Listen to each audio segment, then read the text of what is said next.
বেশি অনেকে বলে ভাই আপনি খালি বিয়ে নিয়েই পড়ে থাকেন। আমি বললাম যে ভাই আমার মতন যদি আরো 1000 আলেম বসে বসে হামলায়, তারপরেও তারা যেই পরিমাণ সফল, আমরা এখনো সফল হতে আরো 50 বছর লাগে।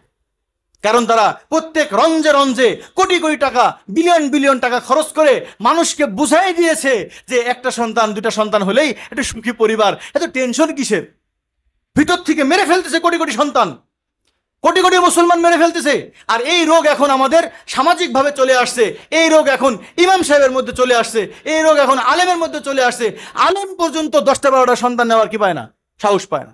আমি ভুলাই দিয়েছে আমাদেরকে সব। তারা এটা বললে হুজুরে তো বাস্তা প্রোডাকশন করা ছাড়া কোনো কাজ নাই। আমি বলবো আসলেও কোনো কাজ নাই। একজন পুরুষ হিসেবে প্রথম কাজ এ দুনিয়ার জমিনে বনি আদম তৈরি করা। বনি আদম নাই, তারা এগুলো সব আমাদের ভিতরে ঢুকাই দিয়েছে। রিজিকের ভয়, খাবে কি করে, পড়বে কি করে। ওমা মিন দাব্বাতিন ফিল আরদি ইল্লা আলাল্লাহি রিজকুহা। আল্লাহর রিজিকের দায়িত্ব কার? আপনার মুখ দিয়ে কেন? অনেকগুলো সন্তান ধারণ করা। আমার নবীজি বলেন যে যেই নারী সন্তান ধারণ করবে, আল্লাহ রাসূল বলেন তাকাসারু তানাসালু, তোমরা বিবাহ করো, বেশি বেশি সন্তান নাও, বেশি বেশি সন্তান নাও। ফাইন্নী মুকাসিরুম বিকুমুল উমাম, আমি আখিরাতে এটা নিয়ে কি করব, আমি ফখর করব।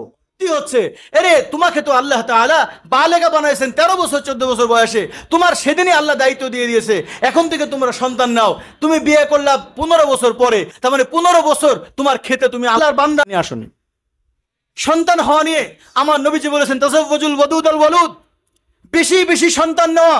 হযরত আদম আলাইহিস সালাতু ওয়াস সালাম এই দুনিয়াতে আসছিলেন, ইন্নী জাইলুন ফিল আরদি খলিফা, আমি দুনিয়াতে খলিফা বানাবো। ভাই আপনারা খুব ভালো করে বুঝেন, আল্লাহ দুনিয়াতে মানুষ পাঠাবেন, এটা কার কাজ, দায়িত্ব কার? আল্লাহ নিয়েছে না? ইন্নী জাইলুন ফিল আরদি খলিফা, আমি দুনিয়াতে খলিফা পাঠাবো। বানাইছে কয়জনকে? বানাইছে কয়জনকে? 2 জনকে, 2 জোড়া, 1 জোড়া, আদম আর হাওয়াকে। মানুষ নিয়ে আসার প্ল্যান কয় কোটি? 2-1 বিলিয়ন। আল্লাহ যদি পারতেন ফেরেশতাদের মতন একদিনে বানাই দিতে পারতেন না? কিয়ামত পর্যন্ত যা মানুষ একবারে বৃষ্টি দিয়ে দুনিয়াতে দিয়ে দিল, সবার বয়স দিয়ে দিল 200 বছর বা দুনিয়াতে খেটে আয়। কিন্তু আল্লাহ সেটা করেননি। বিলিয়ন বিলিয়ন কোটি কোটি মানুষ এই দুনিয়াতে আসবে, জামানার পর জামানা আসবে, কিন্তু বানাইছেন কি বড় প্ল্যান, আর মাত্র 2টা মানুষকে, আদম আর হাওয়া।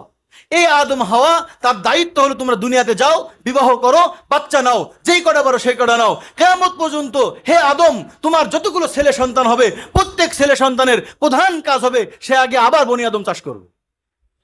হাওয়ার কাজ কি ছিল? হাওয়া আলাইহিস সালামকে মহিলা মাদ্রাসা শিক্ষিকা ছিল? হাওয়া আলাইহিস সালাম কি দেশ চালাতো? এই কথাগুলো অনেকে বলতে ভয় পায়। ভাই নারীদের কাজ হলো আল্লাহর জমিনে আল্লাহর বান্দা নিয়ে আসা, এটা নারীদের কাজ। আর পুরুষদের কাজ হলো আল্লাহর জমিনে আল্লাহর দিন প্রতিষ্ঠা করে সন্তানদের মধ্যে দিন দেওয়া।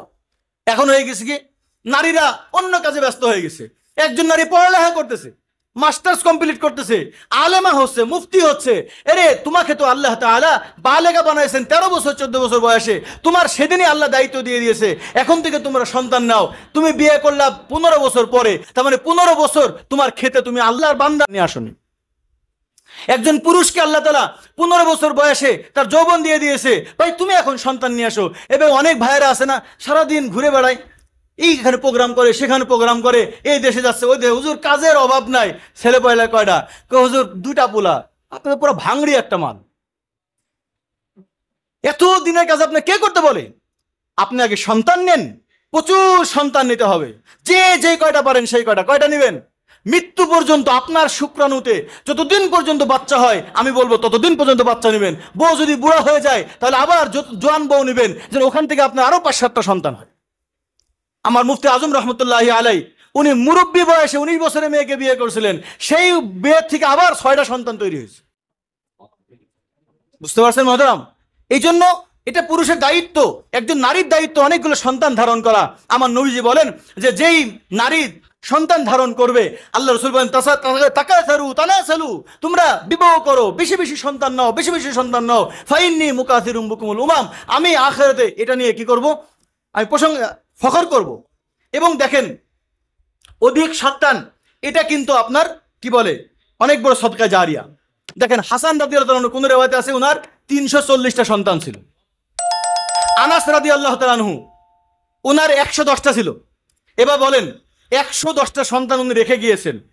এই 110টা সন্তান থেকে যদি আমরা 5টা করেও যদি আমরা হিসাব করি, সেদিন আমি হিসাব করে দেখলাম ওনার বর্তমানে উনার ওই 5 সন্তান থেকে যদি সিলসিলা চলে, তাহলে এখন বর্তমানে 124 কোটি মানুষ আছে। এই পর্যন্ত 124 কোটি মানুষ যারা উনার সন্তান, প্রত্যেকদিন ফজরের সময় উনার কবরে 124 কোটি ফজর যাচ্ছে। আর আপনি নেবেন 2টি, ওর নিবে আর 2টা, ও নিবে আর 2টা, 100 বছর পরে যায় সব মিলে ঘটবে 60টা। বুঝতে পারছেন? এই জন্য বেশি সন্তান নেন। আমার বাবা, আমরা 11 ভাই বোন, সবাই হাফেজ আলেম হচ্ছে। আমার বাবা কবরে চলে যাবেন, কিন্তু কামাই করে থুয়ে যাচ্ছে। আমি আব্বুকে বলি, আব্বু আপনার 7 ছেলে, যে 4টা করে বিয়ে করে 4 সাথে 28টা বেটার বউ। এই 28টা বেটার বউ থেকে যদি 10টা করে সন্তান হয়, 280 নাতি আপনার হবে। এই 280 থেকে যদি আর 10টা করে হয়, 5 প্রজন্ম পরে আপনার কবরে প্রত্যেকদিন ফজরের নামাজে 1 কোটি ফজরের নামাজ যাবে। ভুলাই দিয়েছে আমাদেরকে সব তারা। এটা বললে হুজুরে তো বাস্তা প্রোডাকশন করা ছাড়া কোনো কাজ নাই। আমি বলবো আসলেও কোনো কাজ নাই। একজন পুরুষ হিসেবে প্রথম কাজ এ দুনিয়ার জমিনে বনি আদম তৈরি করা। বনি আদম নাই, তারা এগুলো সব আমাদের ভিতরে ঢুকাই দিয়েছে। রিজিকের ভয়, খাবে কি করে, পড়বে কি করে। ওমা মিন দাব্বাতিন ফিল আরদি ইল্লা আলাল্লাহি রিজকুহা। আল্লাহর রিজিকের দায়িত্ব কার? আপনার মুখ দিয়ে কেন বাড়ায়? কেন বাড়ায় আমাদের মুখ দিয়ে যে খাওয়াবো কেমনে? এটা বাড়াইতে পারে একজন নাস্তিকের কাছ থেকে, কিন্তু যে আল্লাহর উপর ঈমান রাখে সে কখনোই এই কথা বলতে পারে না যে আমার সন্তানকে আমি খাওয়াবো কেমনে। ভাই, আপনিই তো আপনার নিজেকে চালাতে পারেন না, সন্তানকে কি চালাবেন? এটা আল্লাহর উপর তাওয়াক্কুল করতে হবে। ফাতাওয়াক্কাল আলাল্লাহ। তুমি সন্তান নাও আল্লাহর উপর ভরসা করে, তুমি বিবাহ করো আল্লাহর উপর ভরসা করে। আল্লাহ বিবাহ ভাবে ওয়াদা করছে। অনেক ভাই আছে, হুজুর আমার তো টাকা পয়সা নাই, তো আমি বিয়ে করবো কেমনে? ভাই, ফকির মানুষ হলে আপনি বিয়ে করতে, খালি লুঙ্গি আছে কিনা দেখেন, বিয়ে করে ফেলেন। ইয়াকুনু ফুকারা ইউগনিহিমুল্লাহ। আপনি বিয়ে করবেন, আমার আল্লাহ তাআলা যেদিন থেকে বিয়ে করবেন তারপরে ঠিক আপনার রিজিকে বরকত দেবে। সন্তান নেওয়ার আগে চিন্তা করেন না। আমাকে অনেক সময় বলে, ভাই আপনি 40 সন্তান হলে আপনি চালাবেন কেমনে? তা আমি বলছি লজিক একেবারে সোজা। এখানে আমার মাদ্রাসায় 40 জন ছাত্র আছে, সবগুলোকে আমি খাওয়াই, আমার টাকায় সবাই খানা খায়, কিছু হালকা সামথিং দেয়, আমার 50-60 হাজার টাকা হয়। আমি বললাম এরকম একটা 3 চালা বাড়ি ভাড়া করে নেব, সমস্যা নাই, বোর্ডিং এ রান্না চলবে, 40 পোলাপান খাবে, মার আছে একটা ঘরে থাকবে, এরকম একটা হলে মোটামুটি চলে। তা আমি যদি 40টা ছাত্র পালতে পারি, তা আমার 40টা সন্তান পালতে আমার কি সমস্যা? কন, এক ভাই আসছে এতিমখানা, 300 এতিমকে পালে। আমি বললাম ভাই তাহলে একটা বিধবা নারী বিয়ে করেন যার এতিম সন্তান আছে। কন না ভাই আমার একটু ভারী হয়ে যাবে। ভাই আপনি 300 এতিম পালেন আর নিজের স্ত্রী আর 2টা সন্তান বলে ভারী হয়ে যাবে। আমার আপনার সন্তান একটা হলেও খাওয়াবে কে? 2টা হলে খাওয়াবে কে? 40টা হলে আপনি খাওয়াবেন, তখন কে খাওয়াবে? এই ঈমান আছে তো ভাই? ইনশাআল্লাহ নিয়াত করেন তো হুজুর, ইনশাআল্লাহ আমার জিন্দগিতে আমি কমপক্ষে 40-50টা সন্তান নেওয়ার নিয়াত করি ইনশাআল্লাহ। আল্লাহুম্মা আমিন। আল্লাহ আমাদের কবুল করেন, আল্লাহ কবুল করেন। ভাই মুসলমান বেশি হবে তো আল্লাহ ওয়ালা হবে। অনেকেই বলে ভাই বেশি হয়ে লাভ কি? আমি বলতেছি খোদার কসম, যদি বেনামাজিও হয় তারপরে 1000 যদি 1000 কোটি যদি মুসলমান হয়, সবগুলো যদি বেনামাজি হয় তারপরও সবগুলো জান্নাতি, কারণ সবগুলোর অন্তরের মধ্যে কালেমা তাইয়্যিবা লা ইলাহা। ভাই এখনো তো বেধর্মী যারা আল্লাহর সাথে শিরিক করে তারা 450 কোটি। আগে মুসলমান 800 কোটি বানাও না, একজন মুসলমান দুনিয়াতে আসবে তো কালেমাওয়ালা বেশি হবে। এই যে 180 কোটি মুসলমান, এর মধ্যে যদি 80 কোটি না 50 কোটি মুসলমান যদি মনে করে আমি 10টা করে সন্তান নেব, তাহলে কয়টা সন্তান হবে? 500 কোটি। কোনো মারামারি লাগবে না, কাটাকাটি লাগবে না, জাস্ট শুধুমাত্র 50 কোটি পুরুষ নিয়াত করবে আমি 10টা করে পোলা নেব। 1 বইয়ের থেকে না, 4 বইয়ের থেকে 3-4-12টা করে নেন, কোনো সমস্যা নাই। অধিক সন্তান নিতে হবে। এই জন্য নারীদেরও বোঝা উচিত। অনেক নারীরা বলে যে আমি সন্তান নিতে পারবো না। আমি বুঝি নারীদের সন্তানে অনেক কঠিন, তাদেরকে সওয়াবের কথাগুলো শোনান। একজন নারী যখন পেটে সন্তান আসে, আসার সাথে সাথেই প্রসব হওয়া পর্যন্ত প্রতিদিন রোজা রাখার সওয়াব পায়, এবং সে যদি পেটে বাচ্চা থাকা অবস্থা মারা যায় শাহাদতের মর্যাদা পায়। আমরা যে দুধ খাওয়াই, মাদেরকে বুঝান তুমি যখন বাচ্চা হবে দুধ খাওয়াবা, প্রত্যেকটা দুধের ফুটায় ফুটায় একটা করে উমরা হজের সওয়াব লেখা হবে।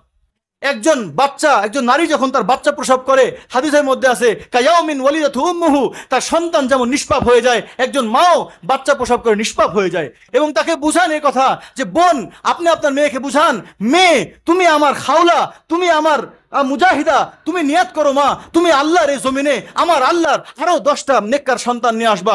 এইভাবে যদি বেশি সন্তান হয়, মুসলমান বেশি সন্তান হবে, আমার নবীজি বলেন ফাইন্নী মুকাথিরুম বিকুমুল উমাম, আমি কাল কিয়ামতের ময়দানে আমার উম্মত নিয়ে আমি গর্ব করব। ভাই, একটা দুইটা পোলা এটা সুখী পরিবার না, একটা দুইটা পোলা সুখী পরিবার এটা বেঈমানরা ভাবে, আর ইমানদাররা মনে করে যত বেশি সন্তান তত বেশি সুখ। একটা সন্তান যষ্ট, দুটা সন্তান আরো ভালো, এই ডায়লগ সবার মনে আছে। কেন? কারণ তারা বেশি, অনেকে বলে ভাই আপনি খালি বিয়ে নিয়েই পড়ে থাকেন। আমি বললাম যে ভাই, আমার মতন যদি আরো 1000 আলেম বসে বসে হামলায়, তারপরেও তারা যেই পরিমাণ সফল, আমরা এখনো সফল হতে আরো 50 বছর লাগে। কারণ তারা প্রত্যেক রঞ্জে রঞ্জে কোটি কোটি টাকা, বিলিয়ন বিলিয়ন টাকা খরচ করে মানুষকে বুঝাই দিয়েছে যে একটা সন্তান দুটা সন্তান হলেই একটা সুখী পরিবার, এত টেনশন কিসের? ভিতর থেকে মেরে ফেলতেছে কোটি কোটি সন্তান, কোটি কোটি মুসলমান মেরে ফেলতেছে। আর এই রোগ এখন আমাদের সামাজিকভাবে চলে আসছে, এই রোগ এখন ইমাম সাহেবের মধ্যে চলে আসছে, এই রোগ এখন আলেমের মধ্যে চলে আসছে। আলেম পর্যন্ত 10টা 12টা সন্তান নেওয়ার কি পায় না, সাহস পায় না। আমি একজনকে বলছি ভাই আপনি একটু মেলা সন্তান নেন না। কয় ভাই ইমামতি করি 15,000 টাকা, এত সন্তান কেমনে পালবো? আমি বললাম আপনার পিছনে ইমামতি নামাজই হয় না কারো, আপনি ইমানই নাই, নামাজই তো হয় না। কারণ যে মনে করে যে রিজিক দাতা আমি, আমার 15,000 টাকা আমার পরিবার চলে, যার ভিতরে এই ইয়াকিন আছে তার পিছনে নামাজ হবে কেমনে? আরে ভাই, অফিস সামাই রিজকুকুম, আপনার রিজিক কোথায়? আসমানে। এই জন্য ভাই অধিক সন্তান নেওয়া, এই যে জন্ম নিয়ন্ত্রণের কারণে, জন্ম নিয়ন্ত্রণের যে প্ল্যানিং, এটার জন্য হাজার হাজার অফিসার কাজ করতেছে, সন্তান যেন বেড়া না বাড়ে, সন্তান যেন বেশি না হয়। ভাই এটার প্রবলনে একজন দিনদার ব্যক্তি পর্যন্ত ওখানে আটকায় যাচ্ছে। সামাজিক এখন কি জানেন, আমার নিজে চোখে দেখা, আমরা অনেকগুলো ভাই বোন, এক মুহাদ্দিস সাহেব বলতেছে উনার বাবা তো কুত্তার বাচ্চার মতন একটু একটু, বলেন না নাউজুবিল্লাহ। অধিক সন্তান হলে খবরদার এত সন্তান নিছো কে? আমার নিজের কানে এখনো ভাসে একজন অনেক বড় ব্যক্তি আর একজনকে বলতেছে এই তোমার ভাই বোন কয়জন? কয় আমার বাবার 11 ভাই বোন, আমার বাবার 13 সন্তান। কত বড় জঘন্য কথা! আর একজন বলতেছে যে কন্ডম কেনার টাকা ছিল না নাকি, বলেন না নাউজুবিল্লাহ। এরা আবার বড় বড় খতিব, এরা বড় শাইখুল হাদিস, এরা বড় বড় সমাজ সেবক, এরা নাকি জন্ম প্ল্যানিং করে। একজন বনি আদম, সে যাই হোক না কেন, 4 হাত পা আছে, মাথা ব্রেন আছে, একটা সন্তান, সে কালো নিগ্রো যদি হয় বারাক ওবামার মতন, তারপরে আমেরিকা চালানোর মতন ক্ষমতা। তুমি বুঝো একটা সন্তানের দাম কত? সন্তান নিয়ে আসতে নিষেধ করো। আমার মতো একটা কায়লা পোলা পুরো বাংলাদেশ কাঁপায় ফেলতেছে, একটা সন্তানের দাম বুঝো। মামুনুল হক সাহেব হুজুরের দ্বিতীয় সন্তানের দ্বিতীয় স্ত্রীর সন্তান, তাকে দিকে পুরো বাংলার জমিন থরথর করে কাঁপে। রেজাউল করিম সাহেব চরমনা, যিনি এখন পীর সাহেব হুজুর, উনি ওনার বাবার দ্বিতীয় স্ত্রীর সন্তান। ফয়জুল করিম সাহেব, উনি ওনার বাবার দ্বিতীয় স্ত্রীর সন্তান। তুমি বুঝো একটা মানুষের দাম কত? আর তুমি জন্ম নিয়ন্ত্রণ করে এত দামি একটা সম্পদকে নষ্ট করে ফেলতেছো। মুহতারাম হাজিরিন, এই জন্য আমরা বেশি সন্তান নিব, নিজের স্ত্রীর কাছেও বেশি সন্তান নিব, এবং বেশি সন্তান নেওয়ার জন্য বেশি মেশিন কিনবো। পারবো না ইনশাআল্লাহ? বুঝেন মেশিন শব্দ কেন বললাম? কারণ আপনার এখানে স্পেস আছে, আপনার 2টা মেশিনে আপনার 1000 ধরেন জামা দিচ্ছেন, আপনার এখন অর্ডার পড়েছে কত? 5000। আপনি যদি বুদ্ধিমান হয়ে থাকেন কি বলবেন? না ভাই আমারও দরকার না অর্ডার মর্ডার, আমার এই 2টা মেশিনে চলুক, বলবেন নাকি লাগাও মেশিন? তো আপনার যদি সামর্থ্য থাকে, আপনার এক স্ত্রীতে 4টা 5টা সন্তান হয়ে গেছে, ওই স্ত্রী আর সম্ভব না, বর্তমান যুগের মেয়েরা একটু দুর্বল, দুর্বল শারীরিক না মানসিক, শারীরিক কোনো সমস্যা নাই, এটার প্রমাণ আমি দেব, শারীরিক কোনো সমস্যা নাই, মানসিক সমস্যা। সে মনে করে আমি মনে হয় 4টা বেশি পারবো না, মানে কারণ তার মা তার সমাজ ওকে বুঝাই দিছে 3টার বেশি নিলে কিন্তু তুই হারাই যাবি। আলহামদুলিল্লাহ, যদি দেখেন টানে টুনে আপনার স্ত্রী 5টার বেশি নিচ্ছেই না, কিন্তু আপনার কোটি কোটি টাকা, অসুবিধা নাই, ছেলের আরো 3টা মা নিয়ে এসে দেন, তাহলে 3 5 15, আর এই 5টা আপনার 20টা সন্তান হয়ে যাবে। আপনার মেশিন রেডি করেন। আমার আব্বু আমাকে জিজ্ঞাসা করছে বাবা তুমি কটা বিয়ে করবা? কটা বিয়ে করবো জানি না, মৃত্যু পর্যন্ত বা আমার যৌবন যতদিন পর্যন্ত আছে, যতদিন বুঝবো যে আমার বনি আদম চাষ করার মতন ক্ষমতা আছে, আমি ততদিন একসাথে 4 মেশিন রাখবো। যদি কোনো একটা বউ যদি মারা যায়, কোনো একটা বউ ডিভোর্স হয়ে চলে যায়, আমি আর একটা বউ নিয়ে আসবো, কোনো সমস্যা নেই। কিন্তু আমাকে আমার জিন্দগির একটা বিশাল বড় মিশন যে আমি মৃত্যু পর্যন্ত বনি আদম নিতেই থাকবো, বনি আদম নিতেই থাকবো, এটা আমার একটা দায়িত্ব। বুঝতে পারছেন মহতারাম? শেষ হয়ে গিয়েছে। তো যাই হোক, এই কয়েকটা বিষয়ে কথাগুলো বললাম। আরো অনেকের অনেক প্রশ্ন থাকতে পারে, অনেক প্রশ্ন আসে, আমি ফেসবুকে প্রতিনিয়ত লিখি, আপনারা আমাদের লেখাগুলো প্রতিনিয়ত দেখবেন।